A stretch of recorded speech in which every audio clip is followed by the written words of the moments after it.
Hey, everybody. All right, we're making sure we are on live in all the spaces. Let me know in the comments if you can hear me. Let me know in the comments if you can hear me. I just wanted to make sure that I can see everything. All right, let's change the way this looks.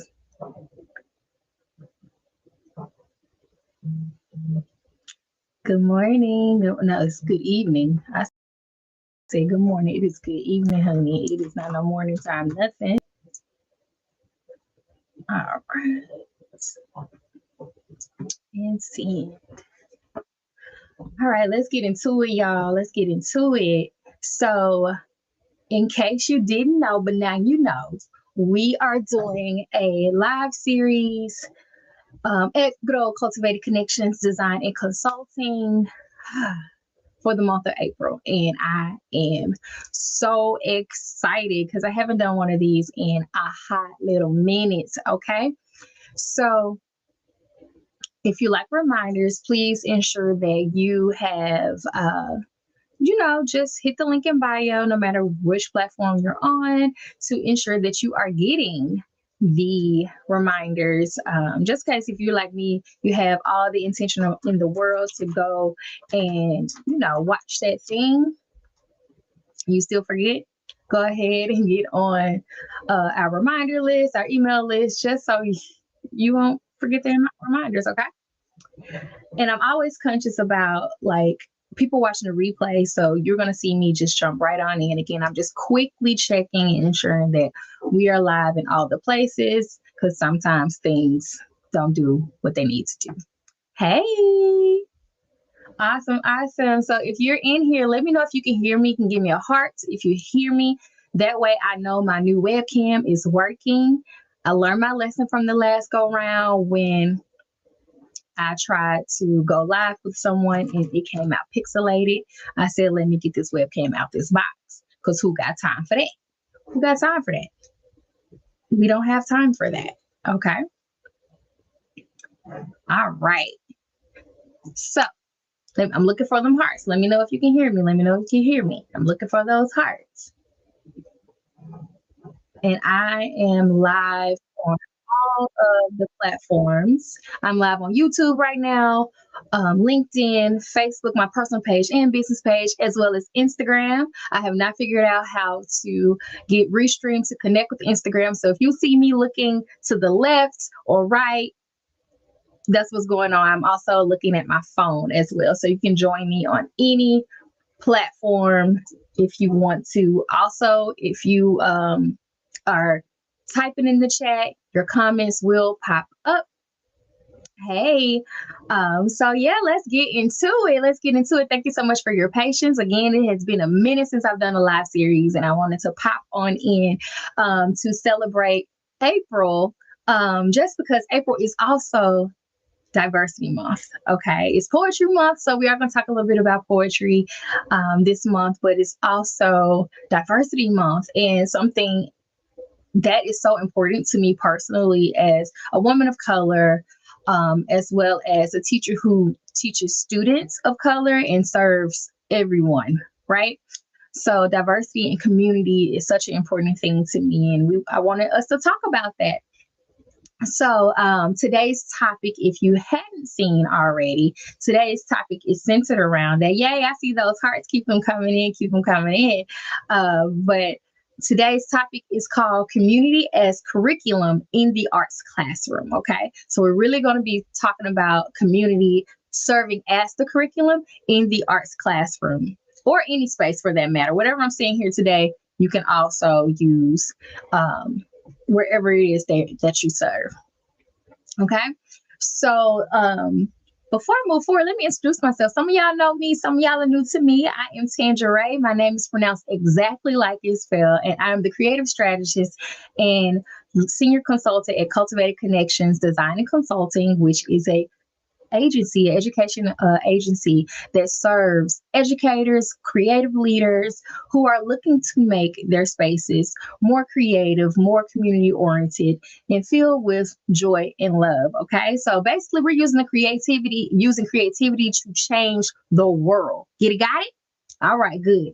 Let's keep it rolling. Let's keep it rolling. So, I once had a student come to me and say, I don't really like this class. And mind you, if you don't know, I've taught dance as well as general ed and all those different things for a long time. But I'm speaking from that of a dance educator. And the child came to me and was like, I don't like this class. Mm-mm. And, of course, they kind of hurt my feelings a little bit. And I asked, like, why don't you like it? And the child said, and at the time I was really heavy into like teaching about, I'm still very heavy to teaching dance about dance history, but I was teaching it the Eurocentric way, where we was really just only talking about ballet and things like that. Nothing wrong with that. If you are a ballerina and that's your vibe, that's your vibe. But that wasn't my vibe. I was doing what had last been taught, right? And so I had to stop and take a minute and just really think about, like, well, why does this child feel this way? What does the student feel this way? Because it wasn't cool that this baby like felt like that, right? And one of the things that I know in that moment that I struggled with was, how can I create this community space? Granted, this was earlier on in my career. How can I create this space that I personally desired as an educator, that I wanted my students to also enjoy, was a place where we collaborated, where we weren't so focused on self, which tends to happen in the arts, but especially in the dance space.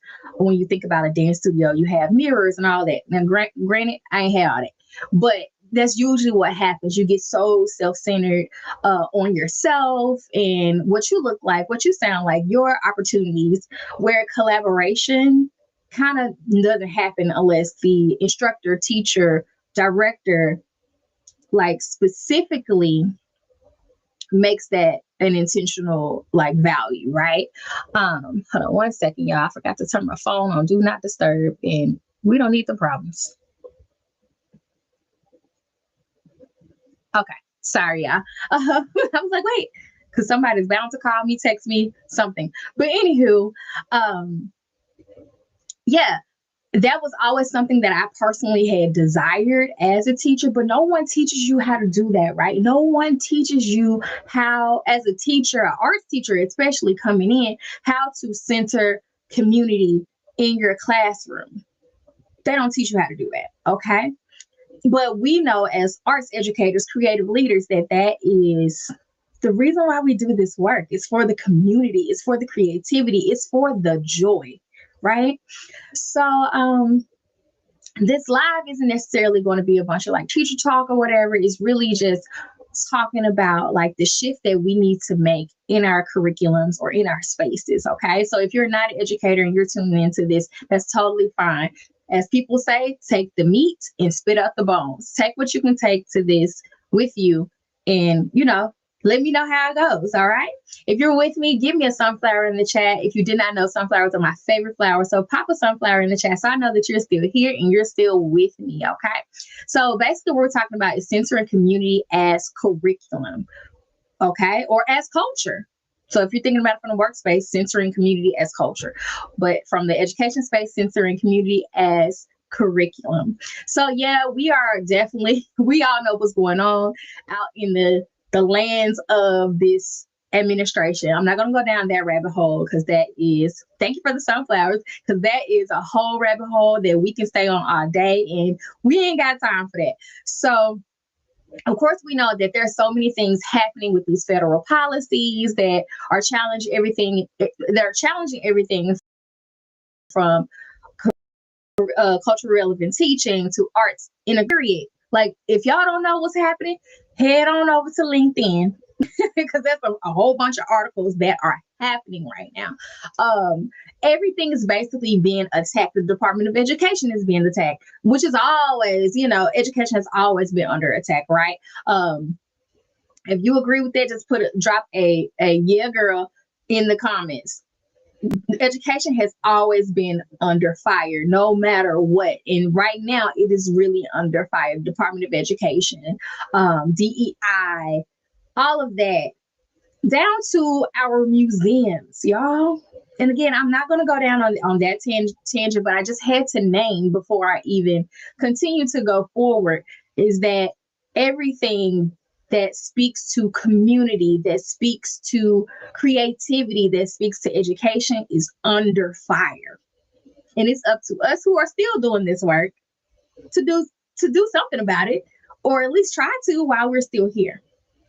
Okay. So sorry about that. Tennessee weather is crazy. 1 minute we have storms, next minute allergies, and it's hot. So excuse me, I'm gonna try my best not to cough in the camera, all right? But bear with me, y'all. I am human. So recently, like I was just mentioning, the U.S. Department of Education released directives that are like forcing K-12 schools to recertify that they are not implementing DEI practices. So you got that. Well, not even K-12 schools, actually colleges that are under attack, or they're risking losing federal funding. That is not okay. That is not cool. But again, we're not going down that rabbit hole. I personally haven't heard any pushback or anything in the K-12 sector as loudly as I've been hearing what's been going on in the universities. Okay. We already know, like, for the past couple of years, it's been this whole thing about critical race theory, all that, right? Ain't nobody teaching critical race theory in K-12 populations. We're not doing that. We're teaching Black history. We're teaching Hispanic history. We're teaching Native American history, but nobody's teaching critical race theory. So that was an attack way back when on the education system. We know that books are getting banned, like so many different things like are attacking what it is that we do in our spaces.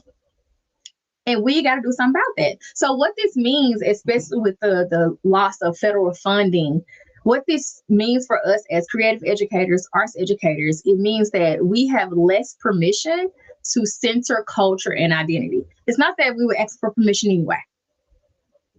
Okay? Let me know if you were, as an arts educator or however it is that you serve, if you be asking for permission about what it is that you teach your students, your people, your community. I don't.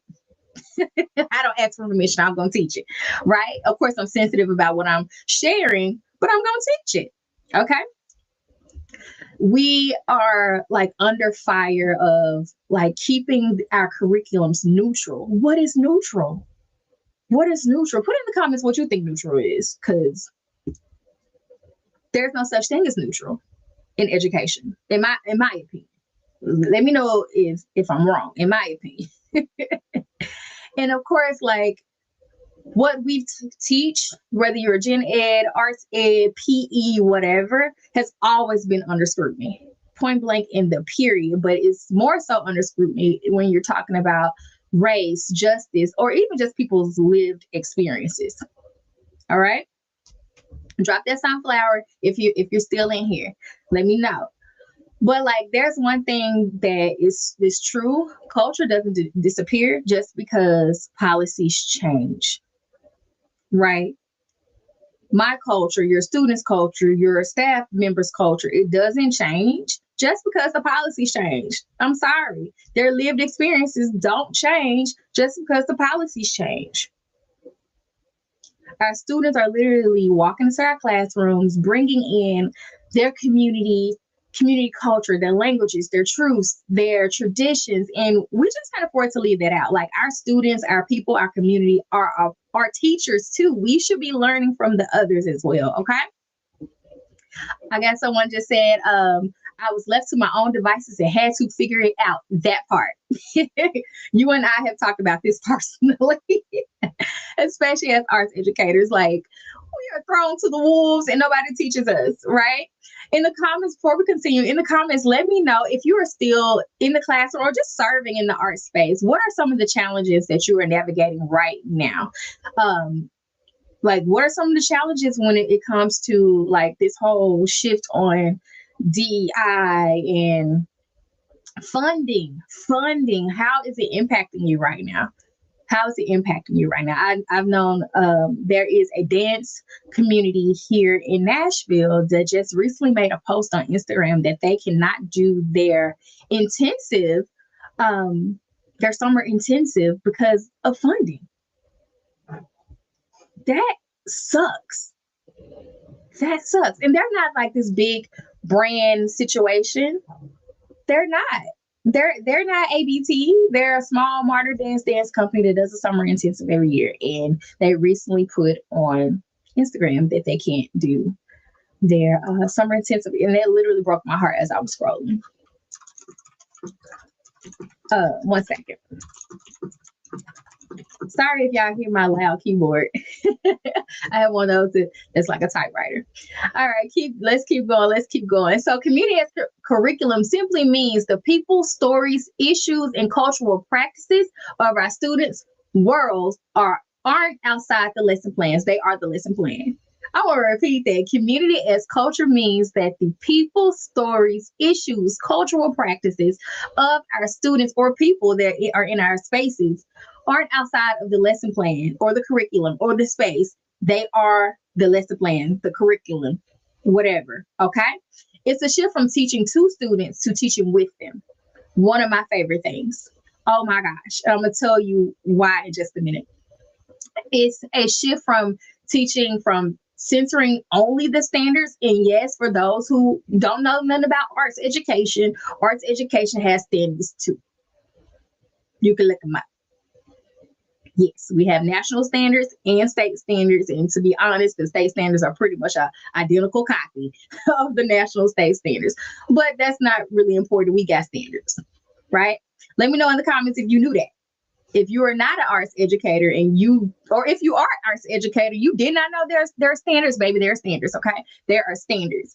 So it's teaching from just not this space of, I know I have to teach this because the national state standards says I have to. It's also meeting the standards with community and culture at the forefront. All right. So a couple of examples, and I'm gonna share my own examples, is instead of like studying classical dance styles, i.e. only ballet, you need to also censor units specifically around what's happening in the community, what's happening in your classroom. Like I have several Egyptian students. I used to have a couple of Hispanic students, and I allowed them, and I'm not gonna say the word allow because that's not the word I'm looking for, but we shared space where they were able to teach the class their thing, and I was able to teach them as well. And not even just like that version of culture, that community culture. As a person, as a chick raised from Memphis, Tennessee, if you don't know anything about Memphis juking, you're losing. Okay? Go look it up. But that was a Memphis, or is live and well Memphis cultural thing. I think about things that like LA, crumping, that came from LA. Breaking came from New York. These are cultural situations or cultural dance styles and things that need to be honored in the classroom spaces.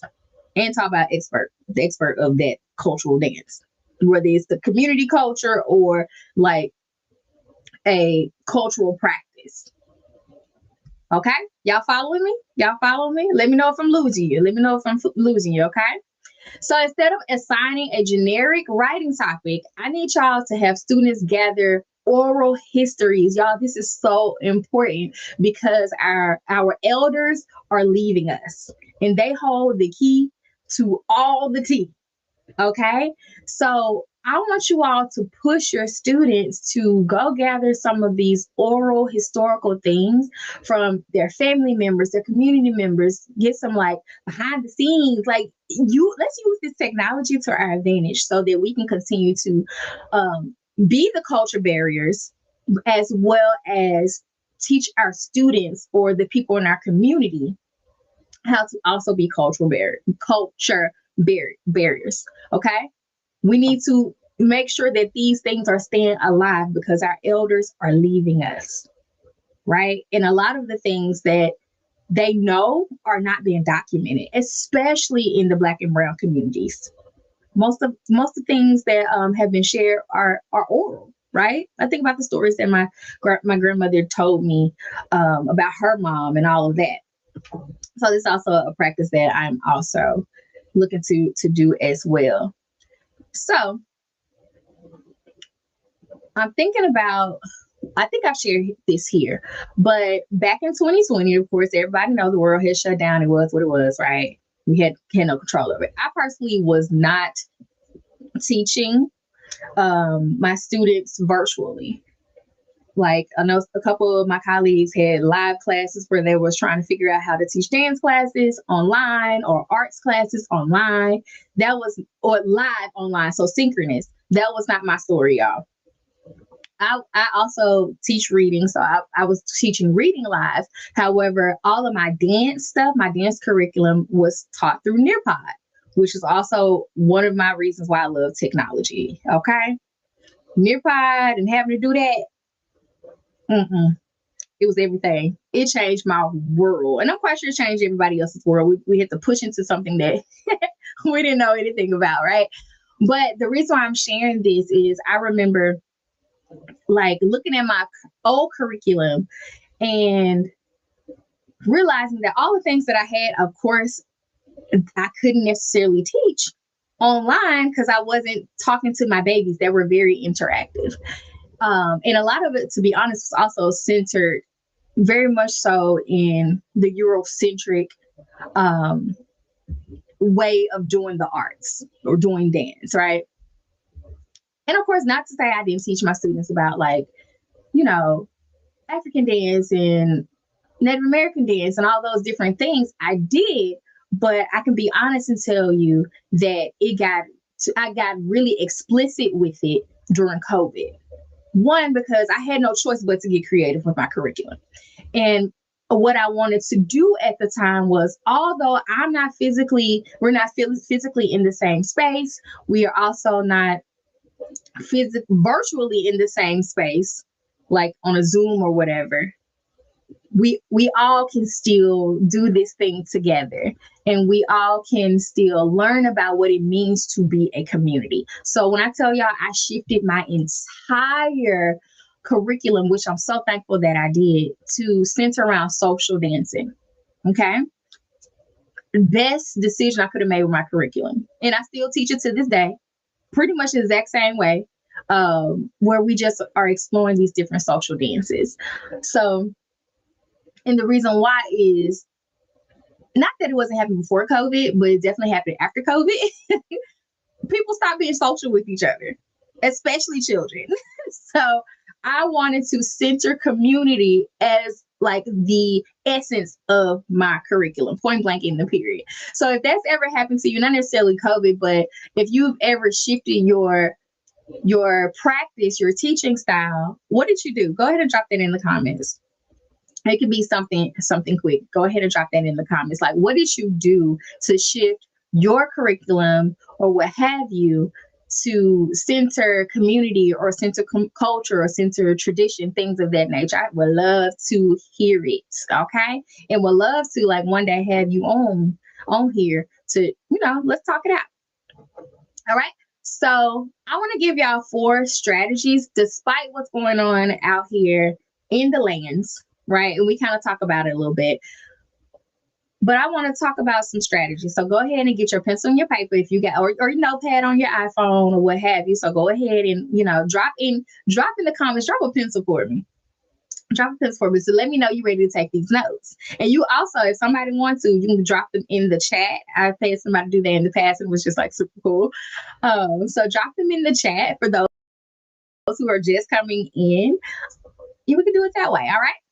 So, real strategy, the question basically is, how do you honor community in your classroom, despite the foolishness that's going on outside of our 4 walls of the classroom?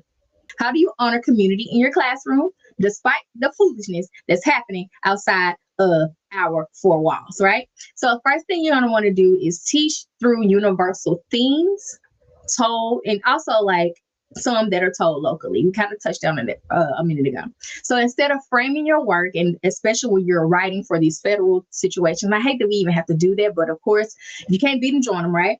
Instead of framing your work as multicultural, you can focus on universal ideas, universal themes like identity, resilience, transformation, but using the community stories as the lens. Okay. And I really, really think about, like, y'all, I don't know if y'all saw what's happening with the African American Smithsonian Museum. It's like killing me.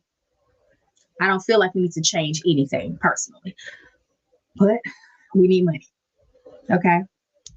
Anyway, 2, document alignment with standards. If you are teaching in the K-12 space, you're probably writing lesson plans, you're probably writing curriculum. Document how the things that we are doing, as we're shifting to this community-based lens, how does it align with our standards? Okay, even better, how does it align to ELA standards and math standards and all other standards? Come on. Okay. So every community-based project can align with the academic standard. It can align with the SEL standard in social emotional learning. For those who don't know what the acronym is, there's a whole situation of standards out there too, as well as, of course, our art standards, where you're teaching dance, theater, music, art, media, all the arts, literature, all the things. They can align to our state and national standards. Okay. Keep track of your lessons that meets actual benchmarks, even if the language or conversation may be a little bit different. Okay. Use local artists and your elders as primary sources. I'm going to repeat that because that thing is so serious. Use your local artists and elders as primary sources. And if you don't know what primary sources is, it's a big word in the land of education. It means simply original material. Okay. Speaking or collecting things from a person that was directly involved in the situation. Cool beans? Cool beans. So I like to think about it is we're treating community members as co-teachers. Okay, they're your co's. A DJ or elder storyteller is just as valid as somebody that published a book. Stop discrediting people because they ain't out here publishing. Everybody don't want to be a known author. That might not be their desire. However, that doesn't mean that their stories are not important. Okay. And lastly, the last strategy is reframe for advocacy and not just for activism when needed. Okay. Advocacy, basically advocacy versus activism. All right. So everything is just like so sensitive right now. Just reframe your language to speak on like about student engagement, creativity, academic development, things like that. The heart of the work is still the same, point blank and period. Okay. So in the comments, I want you to tell me which one of these 4 is the most doable for you. 1, teach through universal themes, like using words like identity, resilience, transformation in your grant writing and program writing and all of that. 2, document alignment with standards, like ensuring that your community-based projects or curriculum are aligned to these different standards. 3, using local artists and artists and elders as primary sources. That to me feel like the most easiest ones. Any connection with the community, right? And 4, basically reframing your work as a form of advocacy versus a form of activism. It can be both. It's a both and situation. I'm not going to lie to you. So I'm not, do what you need to do. Do what feels good in your heart. Okay. But just be careful because unfortunately the words that we say and the words that we're using are impacting how we are able to share this work with our students. And it sucks. I'm going to name it. It sucks. It sucks. And we literally have no control over it. Okay. Running it back to this comment right here. Esty says, I started having students create work about themselves, and that was the building block for my program that I created. That is mad dope. I love it. I love it. And Esty is also a person who believes in arts integration and literature. So if you don't know who she is, y'all make sure y'all go follow her. Okay. Awesome. So let's continue. Let's continue. Let me know if y'all still with me. Let me know if y'all still with me. Drop me a sunflower if you're still with me, okay? Or say yes, either one. Let me know if you're still with me. Okay. So why this still matters, especially now, like keep creating community as culture, is simply because what they don't tell you is that students who feel seen, who feel like their story matters, are the ones that are going to show up. Students who feel seen, people who feel seen. It's not just the kids, it's the adults too. People who feel seen, feel heard, they are always going to be the ones that show up.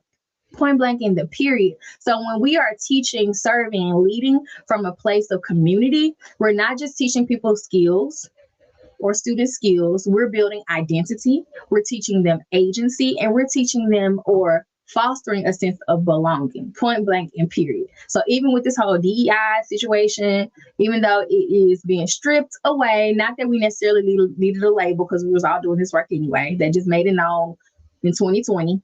We just named it in 2020. Even though the label is gone and there's some consequences happening behind that, it should not, and don't let it strip away the love, the truth, and the connection that you should be prioritizing in your classroom or in your community spaces, wherever that is. All right. If you know me personally, I'm always talking about like love, connection, joy, point blank, period. It's not an option. Those are non-negotiables for me. So they should be non-negotiable for you, no matter where it is that you are serving, right? So sorry. So what is one thing that you absolutely refuse to let go? Thank you so much. What is one thing that you absolutely refuse to let go in your teaching practice, in your serving practice, in your leading practice, no matter what the policies are? Like, drop that in the chat. What is one thing you refuse to let go? For me, is ensuring that people feel like they belong and to lead with love. Like, again, non-negotiable for me. I don't care. If that's going to be an issue, I can't do it. Sorry.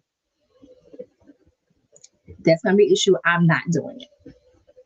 And I've had somebody to ask me that, specifically in the education space. Results for relationship. Which one do you choose? And I said relationship. People and children can't and won't learn or even deal with you if they don't have a relationship with you. Point blank in a period. Like, that's just it. So for me, building relationships and centering people through love or what have you, that's my non-negotiable. So again, the question is, what's one thing you refuse to let go in your teaching practice or serving practice or leading practice? Again, you don't have to be a teacher to enjoy this conversation, because this conversation transfers over to so many spaces. What is something you refuse to let go, basically in the way that you serve, no matter what these policies say? Okay. So all in all, we as creative educators, creative leaders, creative beings, we can't let all this foolishness stop us from showing up, stop us from doing the things that we love, stop us from centering community and pushing people to understand who they are and foster belonging. We don't have to change that. We just got to get creative, okay? So we're gonna continue to do what we do best, right? All right, y'all. So we just did let me do a quick little recap of what we just did, right? Or went over. I said just did pretty much how the same way I teach in class. You get the opening, you get the tea, and then we close it out, right? But we just kind of talked a little bit about like community as curriculum in the arts classroom, or really any space, especially during a time where DEI, the words label DEI is under attack, where identities being attacked, specifically in the Black and Brown communities. Our museums are being attacked. The Department of Education is being attacked. We're just really talking about how do we continue to censor this space of community as curriculum or just as a practice. All right. So I did offer 4 strategies that you can like kind of think through, even in the most restrictive climates or spaces. Let me know y'all thoughts if you're catching and watching the replay. I cannot wait to hear. I do have a comment on Instagram that says, I believe in my processes and I'm not for folks messing with that. That part, period. Ooh, that part. Stand on business. Stand on business. Okay. So before we get off, Instagram can't see what I'm about to show, but it's okay. I'm gonna mention it here. So hold on, let me find it.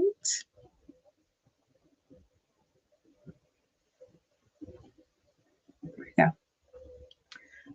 So if you are interested in just resources, especially in the arts education, integration, creative space, I do have several resources. One that I'm working on that I'm definitely going to upload, hopefully by the end of the week. So make sure you're on the email list so that you can learn more about that.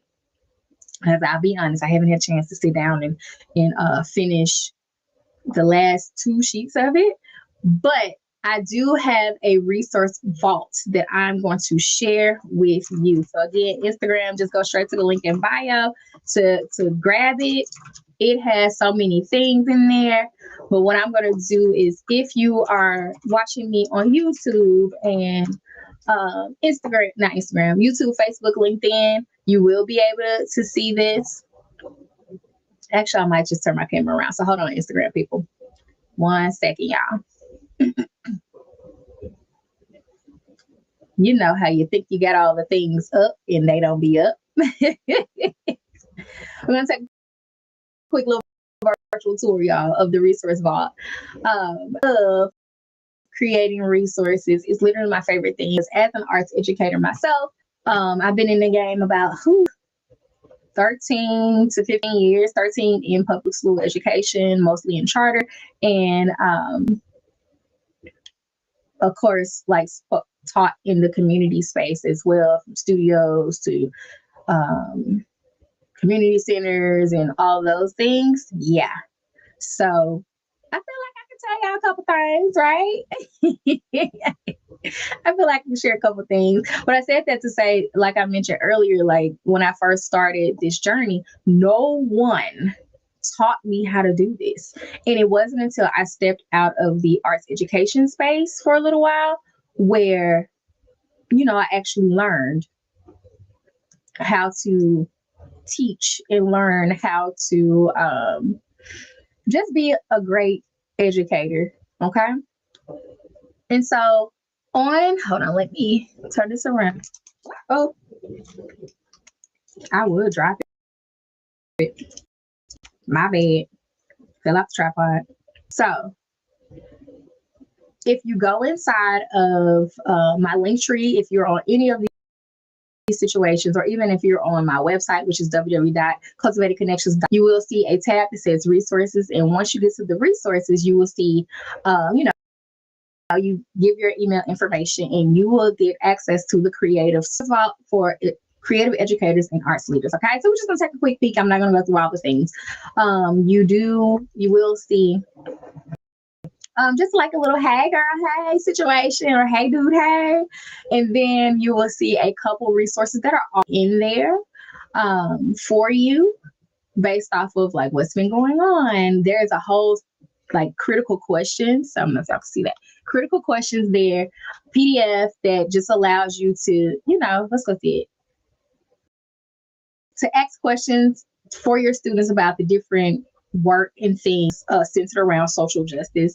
I'm a firm believer of using artivism, so using our arts, our discipline to change the world. Like that is very important to me personally. And so, yeah, Black History Month, we launched our cheat sheet, our ultimate a dance educator, and I want to share things that I didn't know or didn't have that I didn't know as a dancer, but also did not have as a dance educator.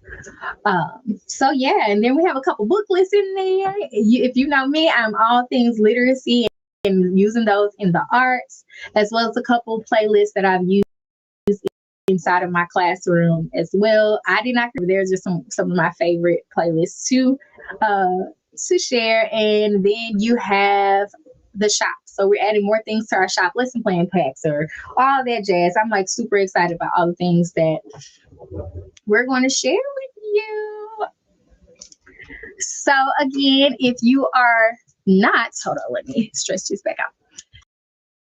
If you have not had the chance to join our resource vault, what you waiting on? Because I got some things that's coming up that I'm so excited about sharing with you all. But in order for you to know that it's uploaded, go ahead or join the resource vault. Also, I have a newsletter on LinkedIn, which is one of my favorite things right now. Oh my gosh, it's my favorite thing. I love it. Let me share the link right here. Literally my favorite thing. I don't know why my eyes itching in the middle of me talking to y'all. Really? LinkedIn newsletter. What else? Our resource vaults. Of course, we're doing a live series all April, every Saturday at noon. It'll roughly be a minimum of 30 minutes, just so y'all know if you want to time it out. Where we are literally talking about centering community, culture, creativity, and collective joy. We're talking about that all month, especially because it's also a time where if you're in a K-12 situation, it's tough right now. Not just because of what's going on in this administration, but also it's testing season. Do I need to say more? Things get a little crazy. Okay, so that's one reason why this is the topic this month. So that we know how to support our little ones, our young ones, because they are stressed out, and the teacher's stressed out, and the admin stressed out, everybody's stressed out. Okay, all right, y'all. So I'm gonna go ahead and hop off of here and go and enjoy some yum yums. I am hungry, but make sure you are locked in. If you want reminders, also join our email list because I do send out reminders. But yeah, this week was all about community as curriculum. Next week we'll be talking about one of my favorite topics, honey. And that is what the arts teach us about belonging, identity, and storytelling. Okay. So yeah, I'll talk to y'all later. Tap in. Bye. Dang, I forgot to. Uh-oh. I'm still on live and I said, dang. Dang, I forgot to create the cover. That's exactly what I was about to say.